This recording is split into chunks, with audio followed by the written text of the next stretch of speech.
परम श्रद्धेय स्वामी जी, आदरणीय शेखावत जी, आदरणीय आदर्श गोयल जी, उपस्थित मंच पर और सभी मेरे मित्र और मान्यवर, नागरिक सज्जन, माता भगिनी, अपने गोष्ठी के बीच में मैं आया हूं तो मेरे लिए सुविधा है कि जो मैं नहीं बोलूंगा या छूट जाएगा वो बात के लोग कहेंगे, ऐसा मैं आपको कह सकता हूं। लेकिन जो मैं बोलने वाला हूं वो अगर पहले ही बोला गया हो तो क्या करना, ये सवाल है। क्योंकि ये जो जल का विषय है उसके बारे में जब चर्चा करते हैं तो बार बार वही बातें आती है और वो अनिवार्य है,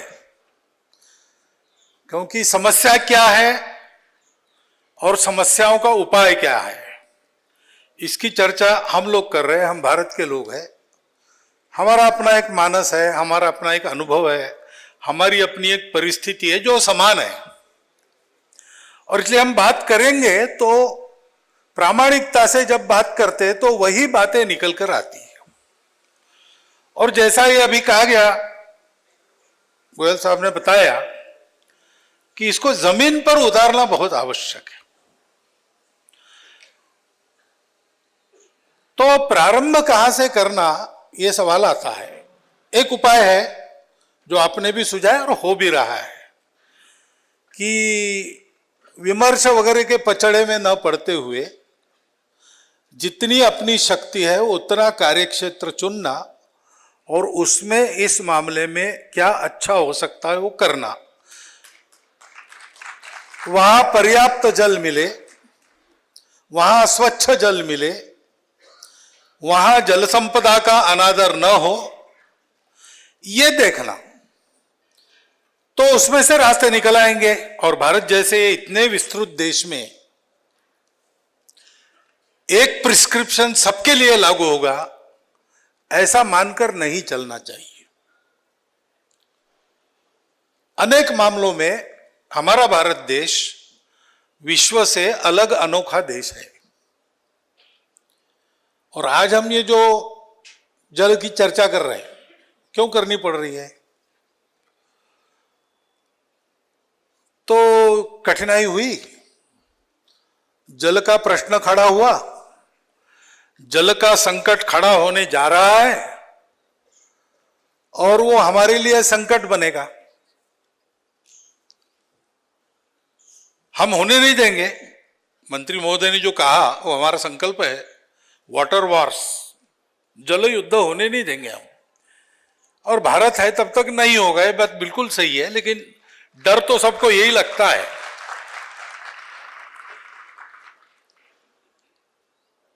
तो प्रयास करना, शुरू करना एक बात है, वो करनी चाहिए। परंतु कुल मिलाकर सारी दुनिया में इसका उपाय हमको देना है। विश्व पटल पर एक उभरते हुए देश के नाते आज सारा विश्व ये जानना चाह रहा है कि विश्व जिन समस्याओं में से जा रहा है उसके हल के लिए भारत की कल्पनाएं क्या है। तो पूरा ही विचार हम सबको करना पड़ता है, और वो भी इस गोष्ठी में मैं समझता हूं कि आ चुका है।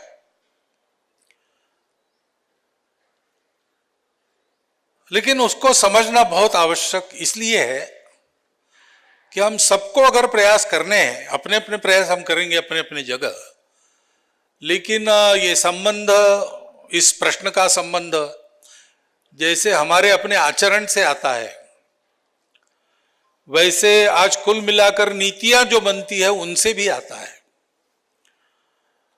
और गत 250 वर्षों में मानव जाति ने जो दिशा पकड़ी है उससे भी संबंधित है।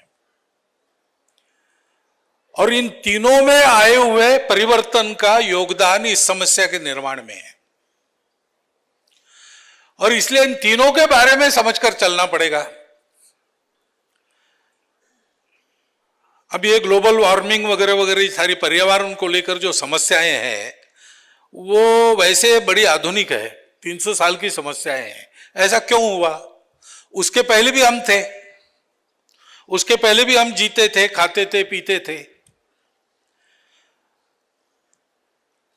तो ये समस्या खड़ी नहीं हुई, आज क्यों खड़ी हो गई? तो उसका मुख्य कारण जो मानव जाति के विकास ने दिशा पकड़ी वो है। और वह गलत दिशा इसलिए पकड़ी गई कि उसके मूल में जो विचार किया गया वो मूल में अधूरा विचार है, और अधूरा होने के नाते अहंकारी विचार है। वो पहली बात कि मनुष्य ये प्रकृति का अंग नहीं है, वो प्रकृति पर विजय पाना चाहता है, वो विजेता है और वो स्वामी है।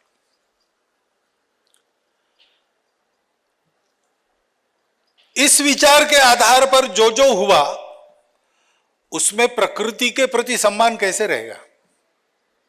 जिसको जीतना है उसके प्रति सम्मान थोड़ी रहता है। जिसके हम मालिक है उसके हम मालिक है। लेकिन केवल भौतिक जिनके सामने था, ज्ञानेंद्रियों से जितना प्रतीत होता है और ज्ञानेंद्रियों को विज्ञान के साधनों की मदद मिलने के बाद और जितना हम देख सकते उतना ही है। जो हमें दिखता नहीं वो है नहीं, ये अहंकार उसके पीछे है। अगर कोई बात मुझे पता नहीं या मुझे समझ में नहीं आती, इसका मतलब वो गलत ही है। ऐसा विचार करके चली दुनिया, और उसी प्रणाली का वर्चस्व आज सारी दुनिया पर है। उसी प्रणाली का जो शिक्षा का ढंग था उसमें से हम सब निकले हैं। हम यहां बैठे हुए लोग भी उसी शिक्षा में पले हैं। और भारत में उस शिक्षा को लेके आने का एक कारण यह भी था, वो आधुनिक है, शायद भौतिक दृष्टि से अधिक जानने वाली उस समय की होगी, ये कारण नहीं था। कारण ये था कि यहां की मूल शिक्षा को उखाड़ देना, क्योंकि वो यहां के स्वत्व को पुष्ट करती। तो भारत के भारतीयों के लिए और एक बात है कि हमने अपनी जो सही दृष्टि और सही शिक्षा थी उसको उखाड़ के फेंक दिया। जो अधूरी दृष्टि अहंकारी थी उसको हमने ले लिया। तो अब हमको अपने आप को पहले शुद्ध करना पड़ेगा, क्योंकि प्रयोग तो होते हैं, और ये आज की बात नहीं है। जैविक खेती की बात है, ये आज की बात नहीं है। जैविक खाद तैयार कैसे करे किसान अपने घर में, जिससे देश को फर्टिलाइजर का इंपोर्ट करना न पड़े, सब किसानों को आसानी से खाद उपलब्ध हो जाए, खाद के लिए उनको कृषि उत्पन्न बाजार समिति से कर्जा न लेना पड़े। यह सारा सोच के विदर्भ में एक नारायण देवराव पांडरी पांडे थे। उन्होंने एक कंपोस्ट खाद की पद्धति विकसित की, उसके कई व्यापक प्रयोग किए और वो सफल पद्धति बनाई।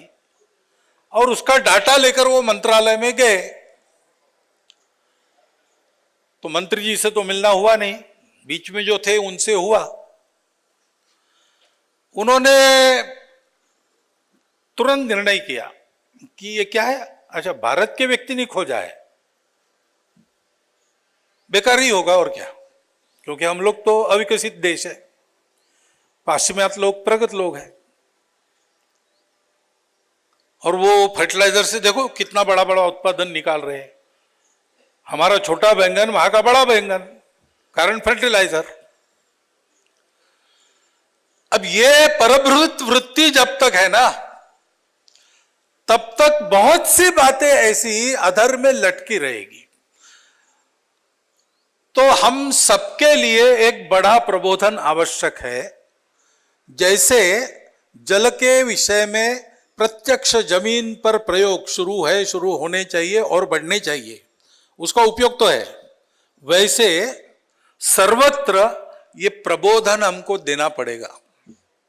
सर्वत्र हमको उस अधूरी दृष्टि को निकालकर एक संपूर्णता वाली दृष्टि को लाना पड़ेगा। एकात्म समग्र दृष्टिकोण ये शिक्षा में तैयार हो। आज वो सिद्ध हो रहा है कि वो दृष्टिकोण उपयोगी है। विश्व के आज की सारी समस्याओं का इलाज उसमें है। उसके आधार पर हमने विचार किया, हमारे देश में हम इतने वर्षों से खेती कर रहे हैं, कम से कम 10,000 साल हो गए, हमारी जमीनें कभी बंजर नहीं होती। अफ्रीका की कुंवारी जमीन पर पाश्चात्य ढंग से खेती हुई, 400 साल बाद जमीनें बंजर हो गई। इसका विचार हम करते नहीं, क्योंकि हमको लगता है कि वो जो करते हैं उसके परीक्षा की आवश्यकता नहीं, वो अच्छा ही है। हम जो कहते हैं उसके परीक्षा की आवश्यकता नहीं, वो बेकार ही है। पहले इस दृष्टि का भी इलाज, पहले नहीं, पहले बाद में नहीं, साथ में इसका इलाज करना पड़ेगा। हमारी परंपरा ने हमको ये सिखाया है कि हम प्रकृति के अंग है, प्रकृति के हम प्रोडक्ट है वास्तव में। अभी आपने जग्गी वासुदेव जी का संदेश सुना। एक पहली बात उन्होंने कही कि प्रकृति का सम्मान करो, उसके साथ संयम से रहो। ये हम रहते आए, क्यों रहते आए? इसलिए रहते आए कि हमको ये बताया गया। उन्होंने वो बात कही जो रमन महर्षि ने भी कही है। उन्होंने कहा कि हमने जिनको देखा नहीं ऐसे भगवानों की पूजा करते हैं, ये तो प्रत्यक्ष भगवान है। ये केवल उनका इन्वेंशन नहीं है या उनका आज का कहने का तरीका नहीं है। तो हमारे यहां भगवान की उसी की प्रेरणा के द्वारा अपने आप बनी हुई 8 मूर्ति मानते हैं। वो है पंचमहाभूत, पृथ्वी आप तेज वायु आकाश, सूर्य चंद्र और जीव। ये भगवान की प्रत्यक्ष मूर्तियां है, किसी ने बनाई नहीं। वो है सृष्टि के निर्माण के साथ, वो भगवत स्वरूप हमारे साथ है। इसलिए हम कहते हैं जीव सेवा यानी शिव की सेवा है। इन महाभूतों में, सब जीवों में, अंतरिक्ष में सूर्य और चंद्र ये हमारे बुद्धि और मन के भी प्रतीक है। लोगों की बुद्धि का आदर करना, लोगों के मन को संभालना, ये सारी बातें भगवान की पूजा है। इसलिए इन सब बातों में पवित्रता की भावना है, और जो पवित्र है उसके साथ हमारा संयमित व्यवहार होना ही चाहिए। यह अगर नहीं है तो पर्यावरण की चिंता भी करेंगे तो भी अतिवादिता पर चले जाएंगे। तो पर्यावरण की चिंता करनी है इसलिए विकास बंद करो, ऐसे भी आंदोलन चलते हैं। विकास को करना है इसलिए पर्यावरण की चिंता मत करो, यह भी चलता है। वैचारिक दृष्टि से क्या चलता है एक बात है, लेकिन ऐसी बातों का लाभ लेके अपनी जेबें भरने वालों के कारनामे इसके आधार पर चलते हैं। और इसलिए पहली बात है कि ये हमारे लिए, ये सृष्टि में ये अभिव्यक्ति दैवी अभिव्यक्ति है, हमारे लिए पवित्र है। जल के बारे में तो जल को हमारे यहां क्या माना है? तो सृष्टि उत्पन्न हुई है उससे, वो जीव के निर्माण की स्थली है। आधुनिक विज्ञान भी कहता है कि चैतन्य के साथ ये जो मटेरियल मैटर था वो निष्पन्द अवस्था में या अभी उसकी अभिव्यक्ति हुई नहीं थी, तो प्राइमोर्डियल वाटर था, ऐसा बोलते, उसको वाटर ही कहा है विज्ञान ने भी। हमारे यहां कहा है नार वो अवस्था है जब अव्यक्त ब्रह्म व्यक्त अवस्था में आ गया और वो दिखने लगा, तो उसकी जो अवस्था थी उसको नार, उसमें से जो तेज प्रकट हुआ वो नारायण है। और फिर उनकी जो प्रकृति बनी वो प्रवाही थी, पहले हलचल हुई वायु, उसके कारण जो घर्षण हुआ, उससे तेज उत्पन्न हुआ, उस तेज में से आपकी सृष्टि हुई, आपकी सृष्टि में से पृथ्वी और जीव सृष्टि बनी। तो सारे जीवन का मूल जल हमारे यहां मानते हैं। उसको स्वच्छ करने वाला तो मानते ही है। सारे ऋग्वेद के मंत्रों में यह भी कहा है कि सारे विश्व की औषधियां तुम में एकत्रित है। अपने शरीर का पोषण करने वाला, वर्धन करने वाला वही जल है। ये सारा हम कहते थे, हम इसकी स्तुति करते थे, हम नदियों को माता मानते थे, हम जल को शुभ कार्य में छिड़कते थे, और ये बातें प्रचलित सारी दुनिया में थी। आप किसी भी समाज में जाइए, पूजा विधि में जल का उपयोग अनिवार्य है, पवित्रीकरण में जल ही होता है, बपतिस्मा होता है, और कुछ होता है, सर्वत्र होता है। इस पवित्रता की भावना को वो शुद्ध जड़वादी जो अधूरा विचार है, अहंकारी विचार है, उसने समाप्त किया। फिर संतुलन की भावना भी चली गई, और इसलिए उसका प्रबोधन, उसके आधार पर नीतियां बनाना कैसे होता है। यानी एक मूलभूत जो गलती हो जाती है, देश के जल संसाधनों का उपयोग करना है। ये जल संसाधन किसके है? तो रूल ऑफ लॉ कहता है ये राजा का है, ये सारी संपत्ति राजा की है। क्योंकि रूल ऑफ लॉ ये शब्द प्रयोग तब अस्तित्व में आया जब इंग्लैंड की राज्य संपदा तो आ गई, लेकिन जैव संपदा, जल संपदा वो तो जनता के पास है। तो विद्वानों को एकत्रित करके एक विधान बनाया जिससे रूल ऑफ लॉ कहा गया, और उसमें सारी संपत्ति राजा की है। अब उसकी प्रतिक्रिया भी होती है, नहीं नहीं वो किसी का नहीं, सब सारे समाज का है। लेकिन ये राजा का भी नहीं है और ये प्रजा का भी नहीं है। सबे भूमि गोपाल की, ऐसे अपने यहां विचार है। ये सब बनाया जिसका है, उसका नदी बनी है, वो किसी राजा प्रजा इस राज्य के लिए, उस राज्य के लिए, उस देश के लिए, इस देश के लिए नहीं जाती है। वो सबको जीव प्रदान करती, सबको सस्य प्रदान करती, सबको पोषण देती है। ये उसका जो जीवन कार्य है, उसी के प्रकाश में उसके पानी के उपयोग का विचार होना चाहिए। तो राजा प्रजा, इस राज्य के लोग, उस राज्य के लोग बैठकर विचार करें और समझदारी से बांटकर उसका व्यवहार करें, तो सभी सुखी होंगे। यह विचार पीछे जाता है, फिर अधिकार का विचार आता है। हम मालिक है, तो हम में से कौन मालिक है?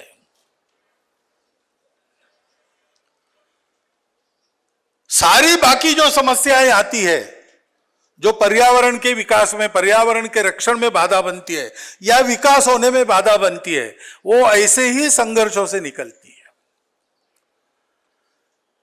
हमारे यहां जो दृष्टि है उसमें माना गया है कि ये सबका है, ये सबका है, यानी सबकी प्रॉपर्टी नहीं है, ये सबके लिए है, सबको समझदारी से उसका उपयोग करना है। ये बुद्धि बनती है। उस बुद्धि के बनने से ऐसा होने के लिए कुछ छोड़ना पड़ता है। मुझे अकेले को पानी चाहिए तो चाहे जितना मैं भर के ले जा सकता हूं, लेकिन भाई पानी का नल 2 घंटे शुरू रहता है, उसमें 10 कुटुंबों को अपना पानी भरना है, तो रोज का झगड़ा ना हो तो हम कुछ बना लेते हैं और चलता है। इस समझदारी से काम होता है तो धैर्य बढ़ता है, और ये इसलिए होता है कि परंपरा से हमारे पास ये बातें आती है।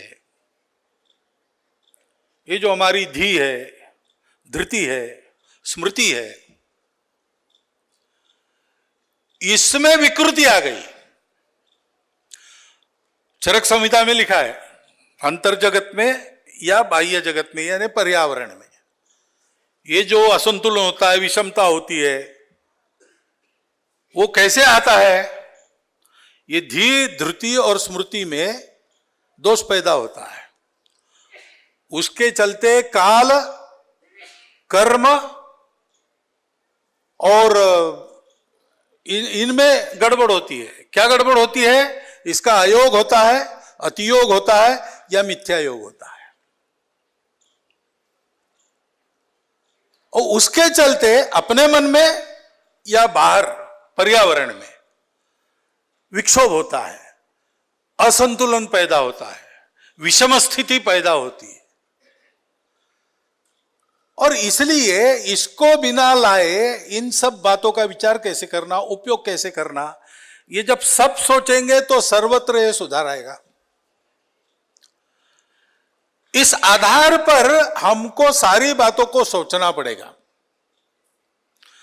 अभी जो प्रयोग चल रहे हैं बिना किसी के बताए, से स्वामी जी कोल्हापुर में प्रयोग कर रहे, संत सीचेवाल जी का आपने बताया, भारतवर्ष में ऐसे प्रयोग चल रहे। देख देख के लोग उब गए और लोगों ने शुरू कर दिया। राजेंद्र सिंह जी ने उधर राजस्थान में तालाबों को लेकर इतना बड़ा काम किया। कई बातें ऐसी है। तो ये लोगों ने जो शुरू किया, लोगों के पास में तो वो पाश्चात्य शिक्षा नहीं थी, संसाधन नहीं थे, सत्ता बल नहीं था, तो उनको परंपरा से जो मिला, जो सीखने को मिला, उसके आधार पर उन्होंने शुरू किया और उसके आश्चर्यकारक परिणाम आज मिल रहे। ये प्रयोग मिलकर भी अब चल रहे हैं। तो बड़े बड़े क्षेत्र इन प्रयोगों से युक्त होकर पर्यावरण के समस्याओं से मुक्ति का मार्ग दिखाने के लिए सक्षम हो रहे हैं।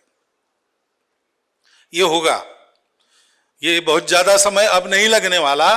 आने वाले 10 वर्षों में इन सारी बातों का क्या हल है, ये जैसे विद्वानों की गोष्ठियों में बताया जाएगा, वैसे प्रत्यक्ष लोगों के करने में देखने को मिलेगा।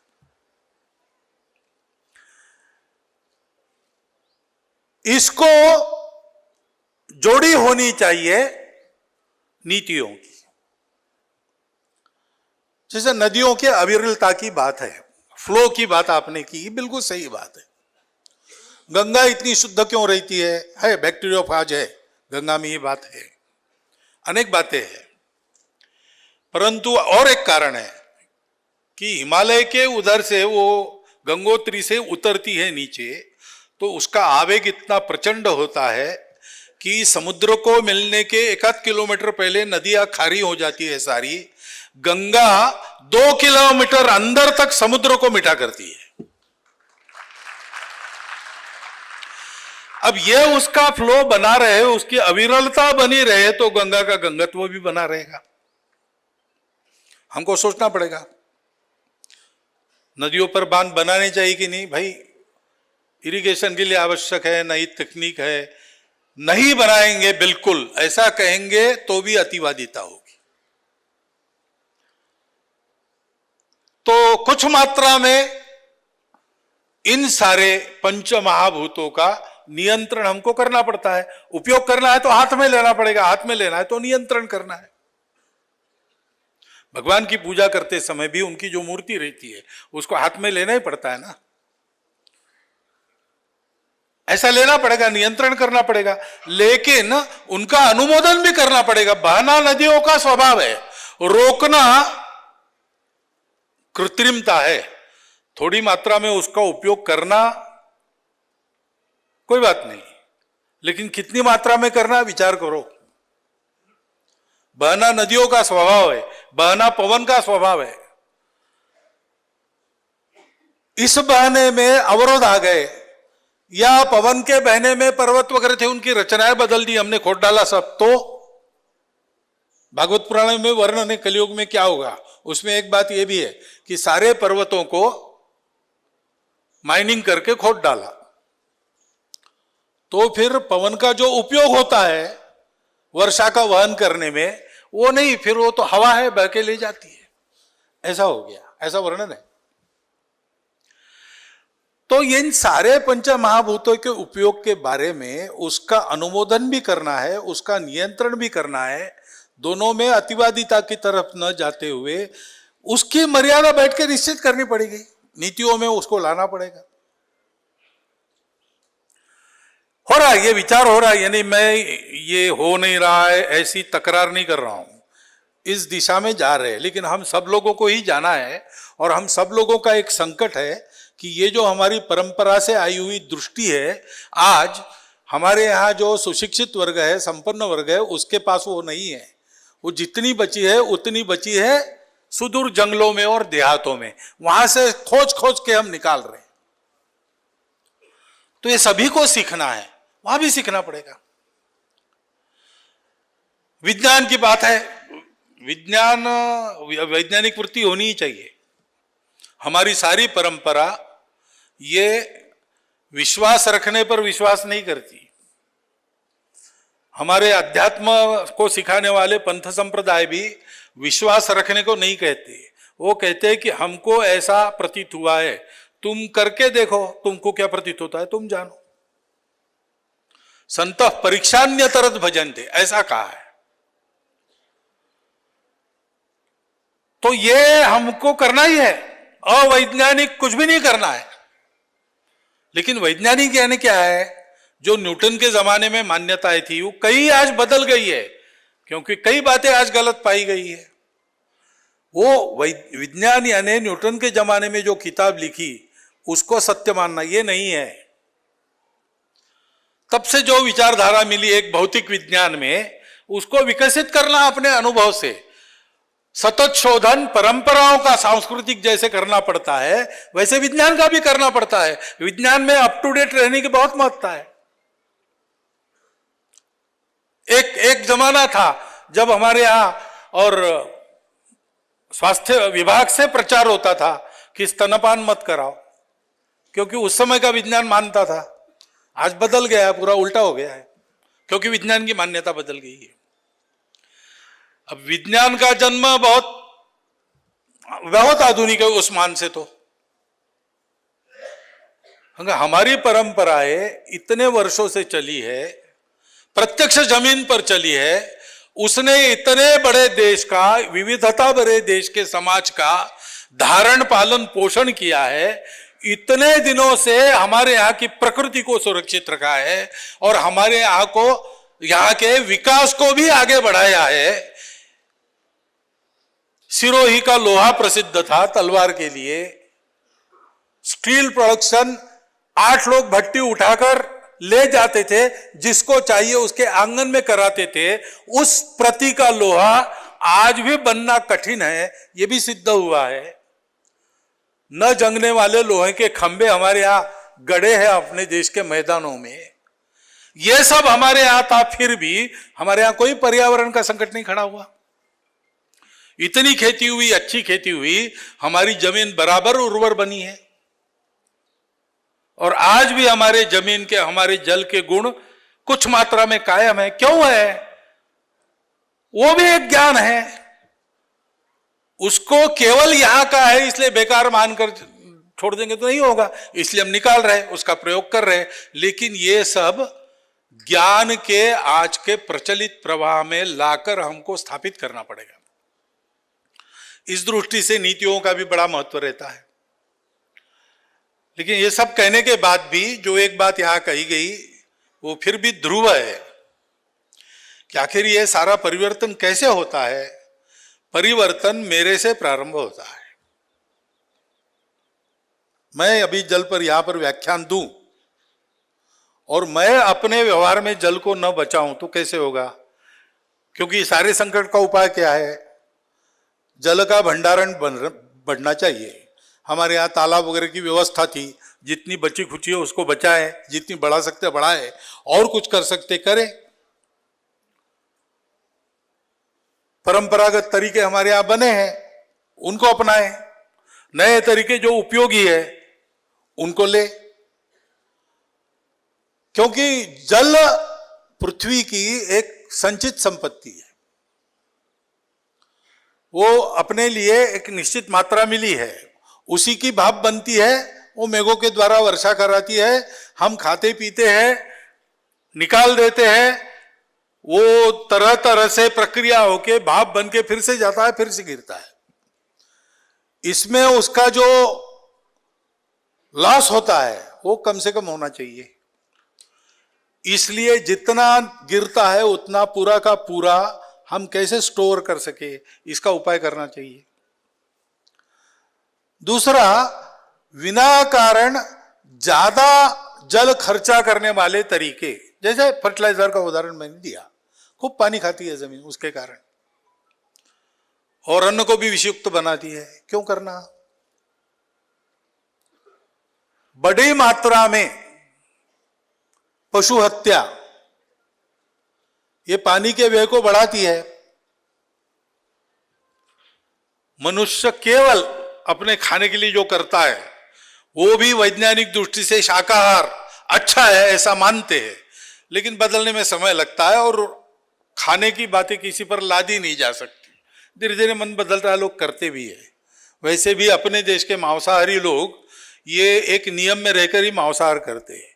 मांसाहार करने वाले श्रावण मास में नहीं खाते, मांसाहार करने वाले गुरुवार को नहीं खाते। ये मांसाहारी है तो भी भारतीय है, तो उन्होंने अपने आप को संयम की एक परत में रखा है। मैं उसका समर्थन नहीं कर रहा हूं, न निषेध भी कर रहा हूं। है शाकाहार वैज्ञानिक दृष्टि से अच्छा है, शाकाहारी होना अच्छा है। मांसाहार से पानी की खपत बढ़ती है, लेकिन अब उसकी इंडस्ट्री हो गई, कत्ल खाने हो गए, उसमें जो प्रोसेस चलती है उसमें तो अनाप शनाप पानी खर्चा होता है और पोल्यूशन बढ़ता है, वो एक अलग बात है। ऐसी कई बातें चलती है, दुनिया के प्रवाह में चलती आई है, इसमें किसी का दोष नहीं है। लेकिन समझ बूझकर ऐसे अपने जीवन से जुड़ी बातों से हमको अपने आप को दूर करना पड़ेगा ना। और अपने आप को दूर करना पड़ेगा यानी जिनकी इंडस्ट्री है वो तो सबसे आखिरी मानेंगे। मेरी अगर मीट प्रोड्यूसिंग इंडस्ट्री है तो मैं तभी मानूंगा जब बनाया हुआ मीट खपेगा ही नहीं, क्योंकि कोई मांसाहार करेगा ही नहीं। तो इसलिए समाज में छोटी छोटी बातें सुदर्शन जी हमारे बताते थे, आज भी चलता है उनका बताया हुआ कि ग्लास आधा भरो, आधा से ज्यादा मत भरो। भोजन के समय ग्लास भरते थे, कभी आते थे वर्ग में, देखे ग्लास पूरे भरे हैं तो बुला के वो सारा पानी फिर से वापस घड़े में और आधा आधा भरो, ऐसा करते थे। क्योंकि आधा आधा ग्लास बचेगा तो कितनी बड़ी बचत होगी। 130 करोड़ लोगों का रोज का आधा ग्लास एक समय का कितना पानी होता है, कोई निकाले हिसाब, तो बहुत बचत होती है। और बचत होती है एक बात है, लेकिन इस आचरण का प्रभाव यह होता है कि उस आचरण के पीछे समाज के सारे क्रियाकलापों को चलना पड़ता है। समाज में जो जो वृत्तियां चलती है, व्यवसाय चलते हैं, वो समाज के लिए चलते हैं, समाज की जो आवश्यकता है उसके लिए चलते हैं। और इसलिए ये आदतें बदलना, उसके लिए प्रबोधन करना, ये बातें आवश्यक है। रक्षण करना, संपत्ति को बढ़ाना, ये सारा करना पड़ेगा। और इसलिए हमको, मैं बहुत विस्तृत वर्णन करता नहीं, क्योंकि इस गोष्ठी में मेरे पहले भी जल का अपने संस्कृति में क्या स्थान है, परंपरा में क्या क्या कहा गया है, ये सब आपके सामने आ चुका है। और इसलिए मैं इतना ही कहता हूं कि ये समस्या ठीक होनी है तो ये जो सभी पंच महाभूत है उनका हम फिर एक बार अपनी परंपरा की दृष्टि से परिचय करा लें, हम उनको जानें और आज के दुनिया के अनुभव के आधार पर परीक्षा करके उस परिचय के आधार पर उनको माने और फिर उन पंच महाभूतों के साथ एकात्म होकर जीवन प्रवाह में उनके साथ बहे। वो जो मंत्री महोदय ने वीडियो दिखाया वो यही संदेश देता है। उनकी अपनी प्रकृति है, हमारी अपनी प्रकृति है, हम सबको साथ चलना है। हम अगर उनके अनुमोदन के साथ उनका नियंत्रण लेते हैं, उनका शोषण न करते हुए उनका दोहन करते हैं, तो वो तो इतने करुणामय है, वो हमको पालने वाले हैं, वो अपने को हमारे अनुकूल हमेशा रखते हैं। हम कृतज्ञ रहे तो वो कभी कृतज्ञ नहीं होंगे। हमने उनको छोड़ दिया तो वो कुछ नहीं कर सकते। इसलिए इस दृष्टि को हम जाने, उसको माने, उसके जैसा बने और उसके आधार पर प्रत्येक इस पंच महाभूत के बारे में विचार करें, पूरे पर्यावरण का विचार ठीक हो। इस दृष्टि से इस गोष्ठी में जल के बारे में बहुत से बातें कही गई है, कल कही जाएगी। बहुत से सुझाव आए हैं, कल भी आएंगे। बहुत से उपक्रम चले हैं, उनके लिए भी उन सुझावों का लाभ है। नए उपक्रम शुरू करने के लिए भी उनका लाभ है। इस गोष्ठी से वापस जाते समय जो पहले से ऐसे कामों में लगे हैं, वो एक संकल्प करे कि ऐसा काम करने वाले और 5 लोग मैं खड़ा करूंगा अलग अलग क्षेत्रों में। और जिन्होंने अभी ऐसा हाथ नहीं लगाया वो शुरू करे।